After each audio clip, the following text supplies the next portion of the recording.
Le début est bucolique. Une famille passe le week-end dans sa maison de campagne, au bord d'un étang.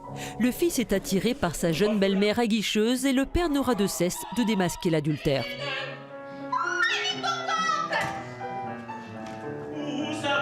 Attention, c'est pas étanche, c'est embarcation. Sur cet étang, il est grand temps que tu embranches ta belle dent. La scène et le décor étant posés, tout dégénère. Ce n'est quasiment plus que du sexe avec des scènes de plus en plus décomplexées sur fond de quiproquos qui s'enchaînent. Aucun thème n'est épargné, même les plus sordides. L'auteur et metteur en scène Pierre Guillois a utilisé l'humour parfois grinçant pour aborder ces questions. C'est peut-être ma seule façon d'en parler.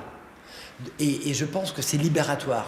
Et j'ai l'impression que c'est ce qui se passe avec le public. C'est-à-dire que ça s'adresse plus à des peurs enfouies, des choses qu'on n'ose même pas imaginer, et que du coup c'est exutoire.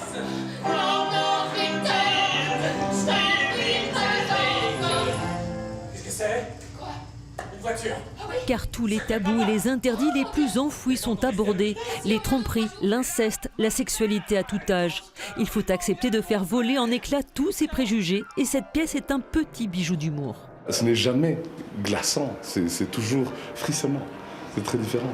Je ne pense pas que ce soit pornographique, c'est-à-dire dans la mesure où il y a une crudité dans la pornographie ou quelque chose où on met à plat et surtout de terriblement marchand dans la pornographie qu'ici il n'y a pas du tout. Je voulais l'emmener au sex shop du village. Au sex shop? Je lui ai encore rien offert pour son anniversaire. Les grands-mères ne vont pas au sex shop offrir un cadeau d'anniversaire à leur petit-fils. Non? Ben elle devrait. Non, mamie, Cette opérette grivoise où toutes les limites sont franchies est portée par une mécanique minutieuse. C'est un condensé d'outrance dans un écrin de soie.